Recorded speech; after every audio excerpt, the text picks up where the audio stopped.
విశ్వాసం ఉంచమ్మా, అమ్మా అమ్మా కేవలం నమ్ముకోమ్మా, అయ్యా అయ్యా నమ్ముకోయ్యా, పైసా ఖర్చు వద్దయ్యా, దమ్మిడికి చాకిరి వద్దయ్యా, పైసా ఖర్చు వద్దయ్యా, ఒంటికి చాకిరి లేదయ్యా, నమ్ముకో అయ్యా, యేసు నా ప్రభువుని ఒప్పుకోయ్యా, నా పాపాల కోసం ఆయన సిలువలో ప్రాణం పెట్టాడని విశ్వసించయ్యా, అయ్యా నరకం తప్పించుకుంటావయ్యా, నిత్య జీవానికి చేరతావయ్యా. తనను విశ్వసించిన వాళ్ళందరికీ నిత్య రక్షణ వాగ్దానం చేశాడయ్యా. అమ్మా, తనను విశ్వసించిన వాళ్ళందరికీ నిత్య రక్షణ వాగ్దానం చేశాడమ్మా. యేసు తప్ప ఎవరు కూడా మన పాపాల కోసం ప్రాణం పెట్టలేదమ్మా. యేసు తప్ప ఎవరు కూడా మన పాపాల కోసం ప్రాణం పెట్టలేదయ్యా. రేపు మన పాపాలకు ఉత్తరం చెప్పేది యేసు ప్రభు ఒక్కడేనయ్యా. ఆయనకు మాత్రమే అధికారం ఉందయ్యా. ఇంకెవ్వరిని నమ్మినా లేదయ్యా. ఎందుకంటే వాళ్ళు ఏం చేయలేదయ్యా మన పాపాలను తీసేయటానికి. యేసైతే సిలువలో మన పాపాలు మోసాడయ్యా. మన చేతులతో మనం చేసిన పాతకాలకి ఆయన చేతుల్లో శీలలు శిక్ష పొందాడయ్యా. మన కాళ్ళతో నడిచిన చెడు నడతకు, మన తలలో ఆలోచించిన తప్పుడు ఆలోచనలకు ఆయన శిరస్సు ముళ్ళ చేత కూర్చోబడింది, ఆయన పాదాలు శీలలు పొందాడయ్యా. మనం పొందాల్సినటువంటి దోష శిక్ష అంతా తన మీద వేసుకుని ఆయన పొందాడయ్యా. రేపు ఆయన చెబితే మనం చెల్లుబాటు అవుతామయ్యా, లేకపోతే తేడా పడతామయ్యా. ముఖ్యమంత్రి సంతకం పెడితే ఏదైనా చెల్లుబాటు అయినట్టు, ప్రధాని సంతకం పెడితే ఏదైనా చెల్లుబాటు అయినట్టు, రేపు యేసయ్య సంతకం పెడితేనే మనం చెల్లుబాటు అవుతామయ్యా, లేకపోతే శిక్షకు గురవుతామయ్యా. అయ్యా నమ్ముకోండి అయ్యా, అయ్యా తెలుసుకోండి అయ్యా, యేసయ్య మన పాపాల కోసం ప్రాణం పెట్టాడయ్యా. నిజమైన దేవుడయ్యా, ప్రేమగల దేవుడయ్యా, పరిశుద్ధ దేవుడయ్యా, దేవుడు అనడానికి యోగ్యుడయ్యా, ఏ పాపం లేనివాడయ్యా, నీతిమంతుడయ్యా, పాపుల్ని నీతిమంతులుగా చేయటానికి వచ్చినోడయ్యా, జీవితాలను బ్రతుకులను మార్చడానికి వచ్చినోడయ్యా. యేసు ప్రభు జీవితాన్ని మారుస్తాడయ్యా, శాపాన్ని తొలగిస్తాడయ్యా, పాపం నుండి విడిపిస్తాడయ్యా, పాపం నుండి రక్షించే రక్షకుడయ్యా. నమ్ముకోండయ్యా, అయ్యా నమ్ముకోండయ్యా, అమ్మా నమ్ముకోండమ్మా. ఇది ఒక దేవుని బిడ్డ గుండె ఘోష, ఒక దేవుని బిడ్డ గుండె కొట్టుకునే ఘోష ఇది. ఒక దేవుని బిడ్డ కన్నీళ్ళు ఇవి. నువ్వు నమ్ముకో అంటే ఎందుకు అంతసేటు మొత్తుకుంటారో తెలుసా? నువ్వు నమ్ముకుంటే ఏదో ₹1,00,00,000 వచ్చి ఏదో డాబాలు కడతారని కాదు. నువ్వు నమ్ముకుంటే నువ్వు శాపం నుంచి బయటపడతావు, నరకం నుంచి కాపాడబడతావు, నిత్య జీవానికి చేరతావన్న ఆశ. లేకపోతే ఎవరికేం పని అండి? మాకేం పని లేదా అయింది, మాకేం ఇంకా వేరే బాధ్యతలు ఏం పనులేం లేవా అయింది? ఎందుకు ఇంతసేటు నెత్తికి నోరేసి కొట్టుకునేది? రేపు డేంజర్ ఉంది కాబట్టి,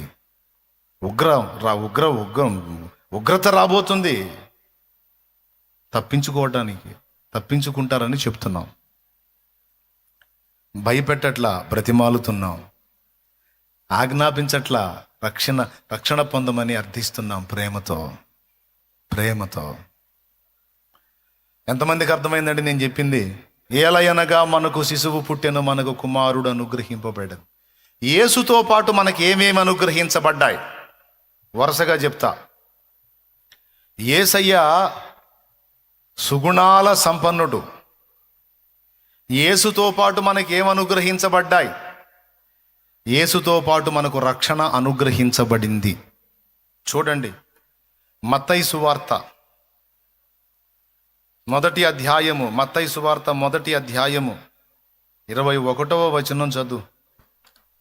ఆమె యొక్క కుమారుని కనును, తన ప్రజలను వారి పాపముల నుండి ఆయనే రక్షించును గనుక ఆయనకు యేసు అను పేరు పెట్టుదు అనెను. యేసు అనే మాటకు అర్థం రక్షకుడని. రక్షకుడు, యేసు అంటే రక్షకుడు. యేసుతో పాటు మనకి ఏమనుగ్రహించబడింది? యేసునందు, యేసును బట్టి అంటే రక్షణ అనుగ్రహించబడింది. దేని నుండి రక్షణ అంటే పాపముల నుండి రక్షణ. పాపముల నుండి రక్షణ ఏమిటండి? ఏమండి, అబద్ధాలు ఆడకుండా మీరు చెప్పండి.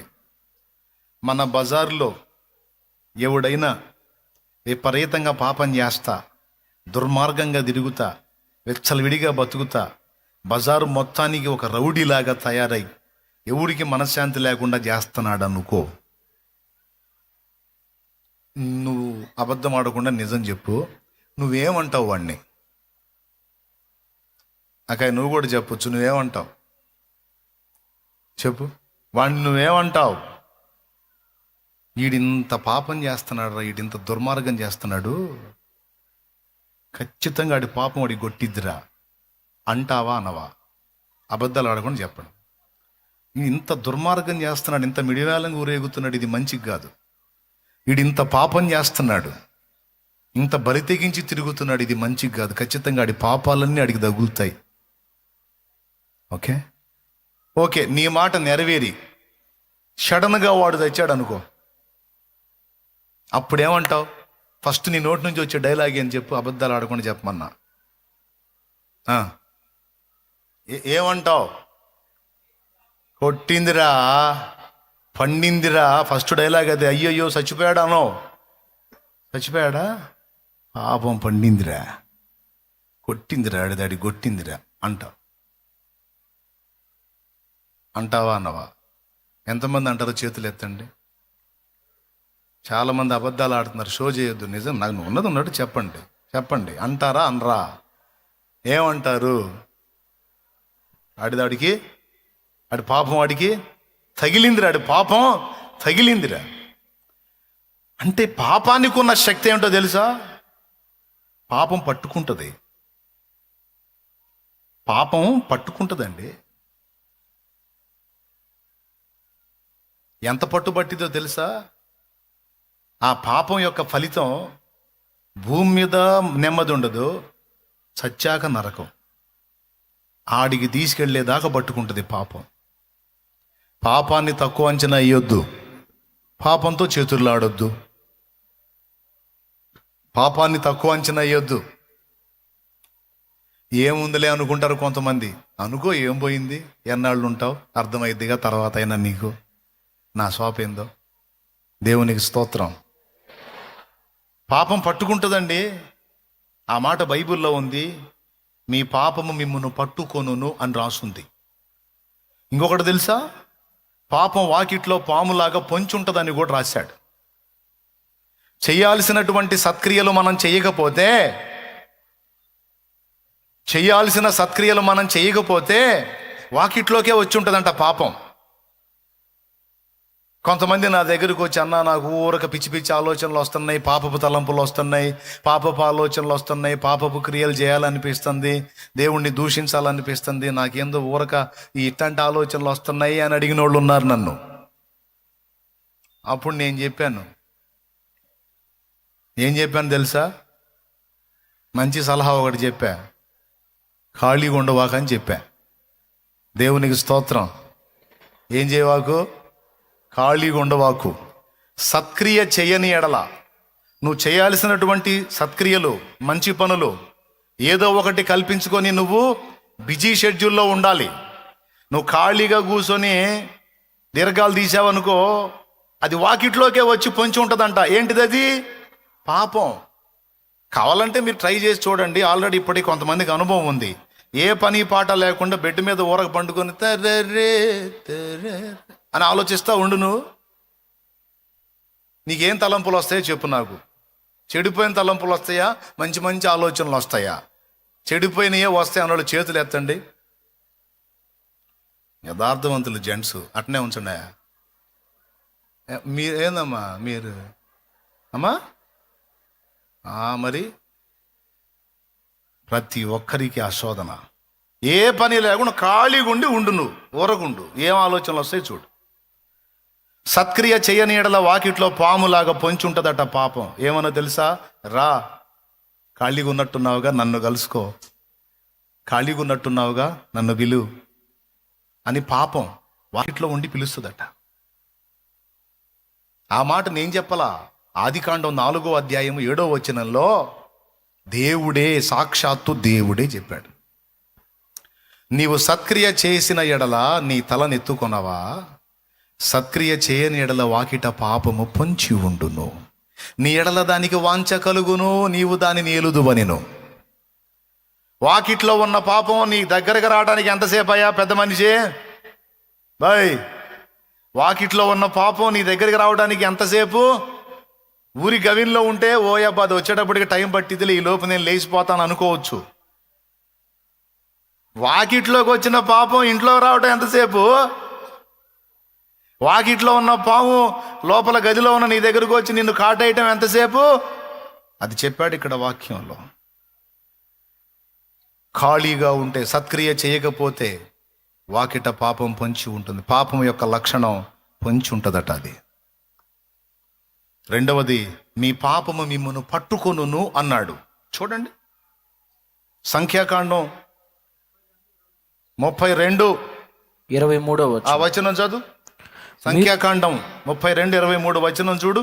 మీరు అట్లు చేయని ఎడల యెహోవా దృష్టికి పాపము చేసిన వారగుదురు గనుక మీ పాపము మిమ్మును పట్టుకొనును అని తెలుసుకొనుడి.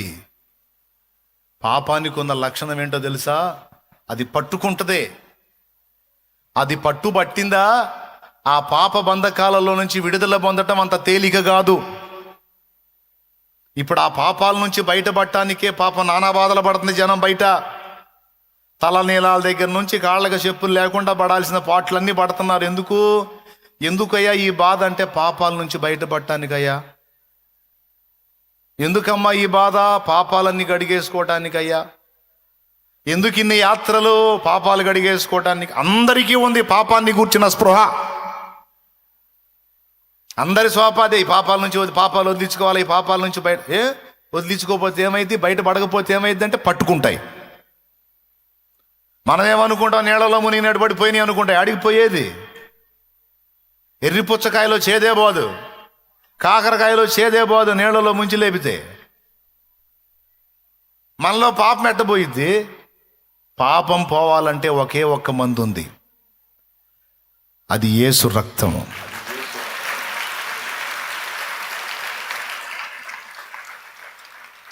ప్రతి ఘోర పాపమును కడుగును మన యేసయ్యా రక్తము.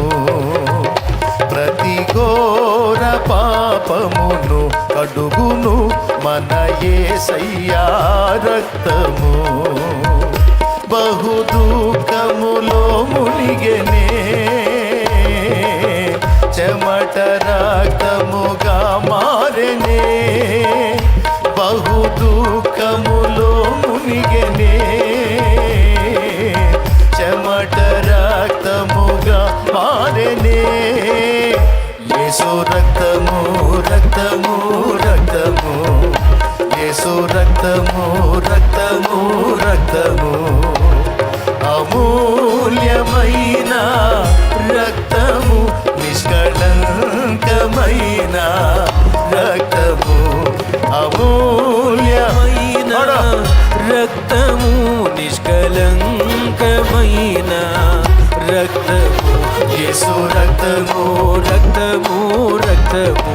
ఆమేన్. యేసు రక్తము రక్తము రక్తము. హల్లెలూయా. అమూల్యమైన యేసు రక్తముతోనే ఆ పాపం నుంచి విడుదల పొందగలం. ఇంకా ఏం చేసి కూడా పోవమ్మా.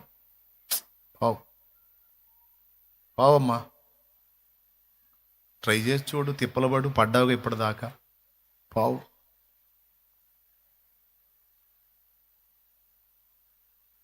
పావు నిజంగా పావు. ఇప్పుడు మేమేం కాదని లేదు అన్నట్టు చూస్తున్నారు. నిజంగానే పావు. మరి పోకపోతే ఏం జరిగిద్ది? పాపాలు కడగబడకపోతే, పరిశుద్ధ పరచబడకపోతే, మన జీవితాలు శాపం నుండి విడుదల పొందకపోతే ఏం జరిగిద్దో చెప్పనా? సత్యాక నరకం సంగతి అట్టుంచి బ్రతుకొక నరకంగా మారిద్ది. అశాంతి, వేదన, దుఃఖము, భయము అన్నీ ఆవరిస్తాయి. ఏనాడైతే 2002వ సంవత్సరం ఏప్రిల్ 17న నేను బాప్తిస్మం పొంది పాపాలన్నీ కడిగేసుకున్నానో, ఆ రోజు నుంచి ఈ రోజు దాకా ఇక దాన్ని గూర్చిన భయం లేదు నాకు. ఇక ఆ స్పర్శే లేదు. అంతకుముందు అమ్మో ఫలానా దగ్గరికి పోయేస్తే పాపాలు పోతుంటే ఆడికి పోయి ఇంటికి వస్తానా, పాపాలు పోయినాయి అన్న నిశ్చయిత ఉండదు. మళ్ళా డౌటు, మొత్తం పోయినాయో ఇంకాసిన ఉండయో. పోనీ ఇదేదో బాగుందంటగా ఇక్కడికి పోయి మునిగితే పోతాయి అంట, కానీ మళ్ళీ ఇంకో చోటకి పోయేది, ఆడ మునిగేది. మళ్ళీ అక్కడ డౌటు, అక్కడ నుంచి ఇంటికి వచ్చినాక మొత్తం పోయినాయి ఇంకాసిన ఏమన్నా ఉన్నాయేమో అని. ఇక ఏదన్నా చూడు, పోయినాయి, నా పాపాలన్నీ కడగబడ్డాయి, నేను పరిశుద్ధుడయ్యాను, పరిశుద్ధురాలయ్యాను అన్న నిశ్చయత మనకి మిగిలిన మార్గాల్లో లేదు. ఉంటే చెప్పు నాకు. లేదు. ఎంత షో చేసినా పైకి లోపల కొట్టుకుంటానే ఉంటుంది గుండె. పాపాన్ని గూర్చిన స్పృహ. ఎందుకంటే దాని పట్టు మన మీద పనిచేస్తా కనపడతానే ఉంటుంది, దాని ఎఫెక్టు. అవునండి, కొంతమంది రహస్యంగా కొన్ని తప్పులు చేస్తారు, రహస్యంగా చేస్తారు. సడన్గా వాళ్ళ జీవితంలో వాళ్ళకి ఏదో ఒకటి అయ్యిద్ది, వాళ్ళకు వాళ్ళ బిడ్డలకు ఏదో ఒకటి ఎఫెక్ట్ అయ్యిద్ది. వెంటనే వాళ్ళకి ఏం గుర్తొచ్చి తెలుసా? నా పాపమే నా బిడ్డకి తగిలింది, నా పాపమే నా కుటుంబానికి తగులుతుంది, నా పాపమే నా ఇంటికి శాపమైంది అనిపించిద్దా అనిపించదా? అనుకుంటారా అనుకోరా? అదే యేసు రక్తంలో కడగబడి మారు మనసు పొంది బాప్తిస్మం పొందు, ఆ డైలాగే ఉండదు నీకు. ఉండదు, ఆ డైలాగే ఉండదు ఇక నీకు. ఎందుకు? ఎందుకంటే యేసు ప్రభు స్పష్టంగా నా పాపాలు మోసినట్టు చరిత్ర ఉంది. యేసు ప్రభు నా పాపాలకు ప్రాయశ్చిత్తార్థ బలిగా తన్ను తాను అప్పగించుకున్నట్టు సాక్ష్యం ఉందే. అంతేకాదు, ఆయన రక్తంలో కడగబడిన తర్వాత పాపం నుండి విడుదల వచ్చినటువంటి, రక్షణ వచ్చినటువంటి అనుభూతి కూడా ఖచ్చితంగా మనకు కలిగిద్ది. దాని పేరే రక్షణానందం. ఏం పేరు?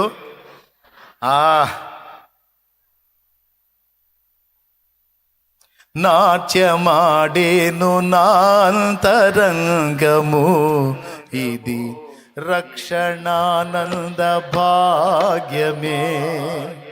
నాట్యమాడేను నాంతరంగము, ఇది రక్షణానంద భాగ్యమే. సుగుణాల సంపన్నుడా, స్తుతిగానాల వారసుడా, జీవింతును నిత్యము నీ నీడను, ఆస్వాదింతును నీ మాటల మకరందము. జీవింతును నిత్యము నీ నీడను, ఆస్వాదింతును నీ మాటల మకరందము. దేవునికి మహిమ.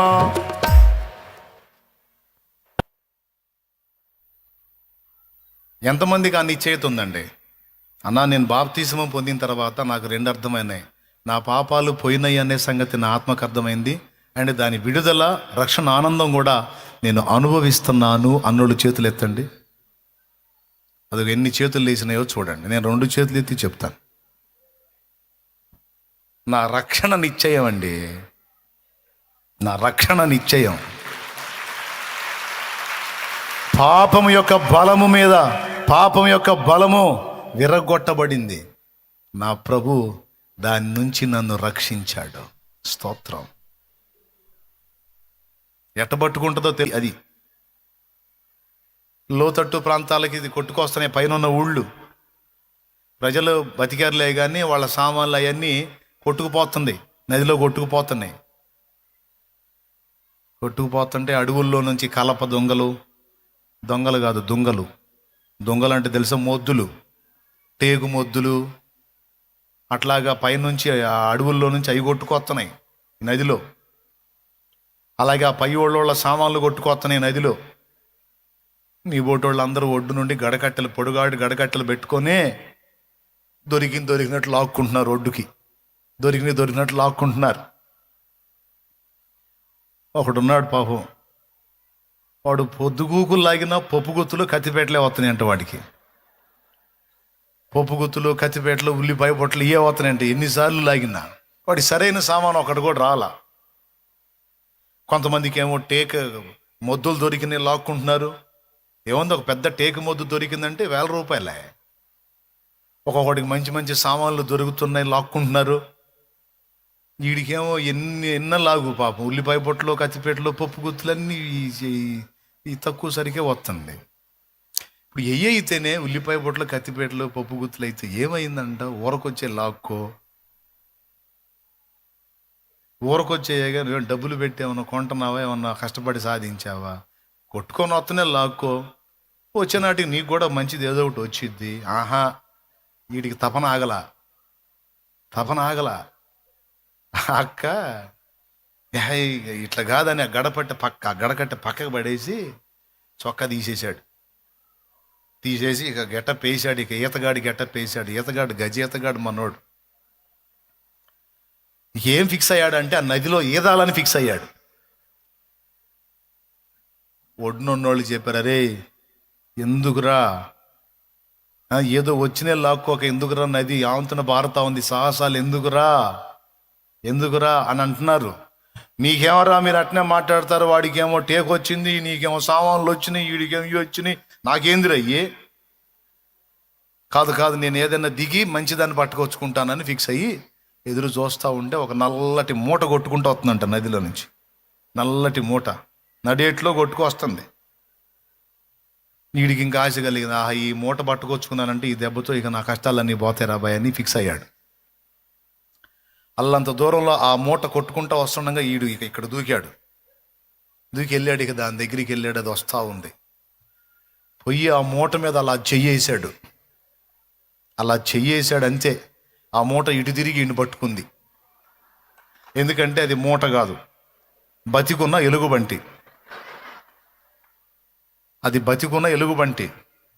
దానికి ఏ ఆధారం దొరక్క 4 కాళ్ళు అట్లా నీళ్ళల్లో వేసి అది మాత్రం ఎందాకని ఈది సాలిపోయి ఊపిరి బిగపెట్టి అట్ట వండుకొని వస్తుంది. అది ఈ 4 కాళ్ళు నీళ్ళల్లో వేస్తే దాని వీపు కనపడుతుంది బయటికి. ఆ వెంట్రుకల్లో వీపు ఉంటుంది కదా. వీడేమో నల్ల మూట అనుకున్నాడు. నల్ల మూట కాదు, ఒరిజినల్ బతికున్న ఎలుగుబంటి. వీడెప్పుడైతే దాని మీద చేయేసాడో దాని ప్రాణం లేసి వచ్చింది. అమ్మ ఏదో చెట్టు తగిలిందిరా, నాకు ఏదో కొమ్మ తగిలిందా, టపామని లేచి ఇడి తిరిగి ఇండి గట్టిగా పట్టుకుని. ఇక ఎలుగుబంటి పట్టు అంటే మామూలు పట్ట. ఇక వీడు గజ ఈతగాడైనా ఇక వాడొల్ల కాదుగా. కాళ్ళు ఆడిద్దామంటే కాళ్ళు పట్టేసింది, చేతులు ఆడిద్దామంటే చేతులు పట్టేసింది. మునుగుతున్నాడు లెగుతున్నాడు, అది మునుగుతుంది లెగుస్తుంది. ఒడ్డునున్నోళ్ళు మొత్తుకుంటున్నారు, రేయ్ ఏందిరా అది అంత బరువైందైతే వదిలేయ అంటున్నారు వీళ్ళు. వాళ్ళేమనుకుంటున్నారంటే బరువు అయినట్టుంది, లాక్కొని పోతున్నాడు దాన్ని, వదిలేరా, ఇంకొకటి దొరికిద్ది వదిలేరా అంటున్నారు. వాడు 2 చేతులు చూపించాడు నీళ్లలో. నేనెప్పుడో వదిలే. మరేమైంది? ఇప్పుడు అదే పట్టుకుంది. మీరు నవ్వుతున్నారు కానీ విషయం భయంకరమైంది. మిమ్మల్ని పట్టుకుంటే ఎట్లుంటుంది ఎలుగుబంటి అంటే జస్ట్ పోయి చెయ్యేసిన దాకే మన పని. ఏదైనా తాగుడైనా వ్యభిచారమైనా ఏదైనా అక్రమ సంబంధమైనా తగిలించుకునేంత వరకే మన పని. టచ్ చేసిన తర్వాత ఇక మన పనే ఉంటుంది, ఇక అదే చూసుకుంటుంది. తాగుడైనా ఏ పాపమైనా సరే, అది స్త్రీలైనా పురుషులైనా, జస్ట్ హ్యాండ్ వేసి చేసిన దాకే మన పని అంతే. ఇటు తిరిగి ఇక మనల్ని పట్టుకుంటుంది. పాపం మంచి లవ్ దానికి మన మీద. మరి ఇప్పుడు దాని పట్టు నుంచి ఎట్లా పోయాడు. పాపం ప్రతి మనిషిని అట్ట పట్టుకొని ఉంది. ఒక్కొక్కడిని అట్ట పట్టుకొని ఉంది, ఒక్కొక్క ఆమెను అట్ట పట్టుకొని ఉంది. పాపం కుటుంబాలను పట్టి ఉంది. పాపం ఒక ఎలుగుబంటిలాగా, ఒక క్రూర మృగంలాగా పట్టింది. దాన్ని పట్టు నుంచి విడిపించడానికి వచ్చాడు యేసయ్య.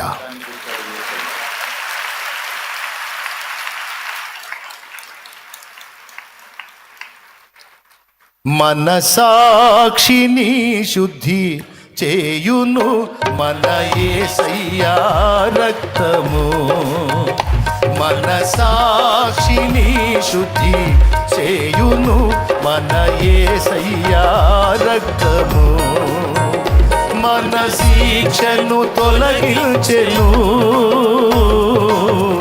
సంహారమునే తప్పించెను. మన శిక్షను తొలగించెను, సంహారమునే తప్పించెను. యేసు రక్తము రక్తము రక్తము, యేసు రక్తము రక్తము రక్తము, అమూల్యమైన రక్తము, నిష్కలంకమైన రక్తము, అమూల్యమైన రక్తము, నిష్కలంకమైన అదిగో మనం పొందాల్సిన శిక్ష అది. రక్తము యేసు రక్తము రక్తము మనం పొందాల్సిన శిక్ష. మన స్థానములో యేసు, రక్తము మన స్థానములో యేసు, రక్తము రక్తము మన స్థానములో యేసయ్య పొందుతా ఉన్నాడు చూడు. యేసు రక్తము రక్తము రక్తము. హల్లెలూయా. మనందరినీ పాపం యొక్క పట్టు నుంచి విడిపించాలంటే ఆ పాపం యొక్క పట్టు, దాని యొక్క ముళ్ళు తను పొందాలి. అందుకే మనందరినీ పక్కకు నెట్టి మన స్థానములో మనల్ని ప్రేమించిన కన్న తండ్రిగా మనందరినీ పక్కకు నెట్టి మన స్థానములో మనకు బదులు ఆయన ఆయన ఆయన ఆయన ఆయన ఆయన ఆయన పొందాడు. మన స్థానములో ఆయన ఆ దోష శిక్ష అంతా అనుభవించి, వాస్తవంగా అదంతా మనం పొందాల్సింది, అదంతా మనం పొందాల్సింది. మన దోష శిక్ష అంతా తన మీద వేసుకొని సంహారాన్ని తప్పించాడు. మన స్థానంలో తను బలి కావటానికి వచ్చాడు యేసయ్య భూమి మీదకి. ఏమండి, యేసు ప్రభు వచ్చాడని పండగ చేసుకుంటున్న సోదరి సోదరులారా, వచ్చి ఏం తెచ్చాడో అది పొందారా? ఏం అనుగ్రహించాడో దాన్ని సొంతం చేసుకున్నారా? రక్షణ తీసుకొని వచ్చాడు. యేసుని స్వీకరిస్తే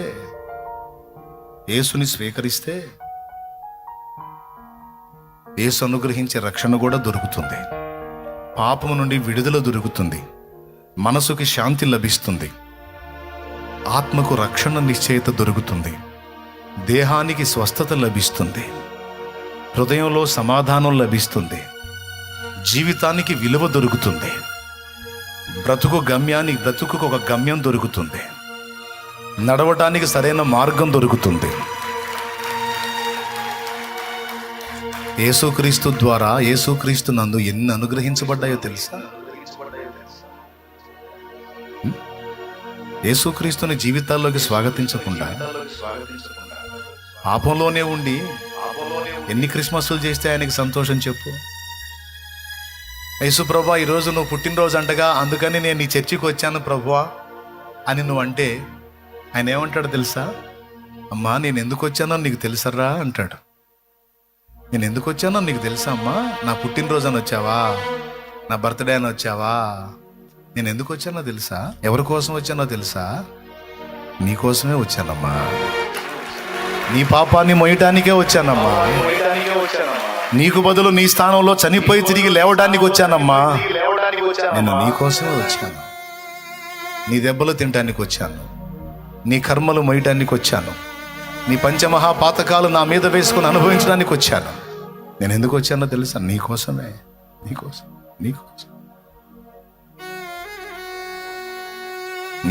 వచ్చానమ్మా. కుమారుడా, ఈరోజు క్రిస్మస్ అని వచ్చావా?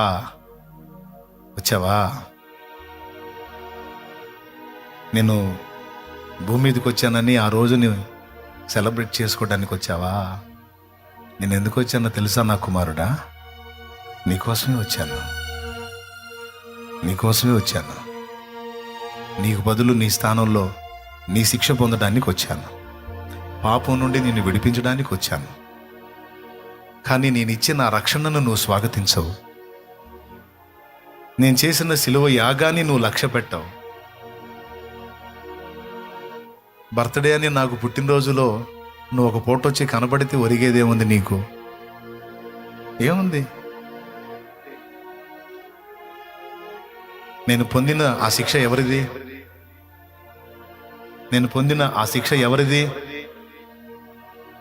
నీదే.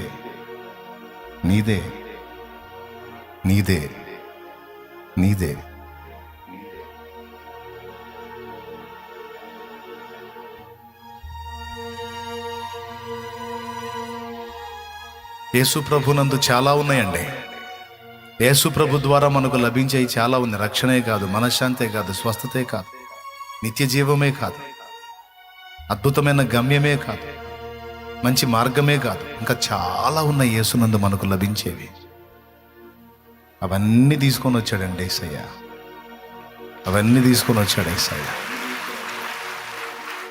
ఎంతమంది నిజంగా యేసు ప్రభుని తమ జీవితాల్లోకి ఆహ్వానించారు?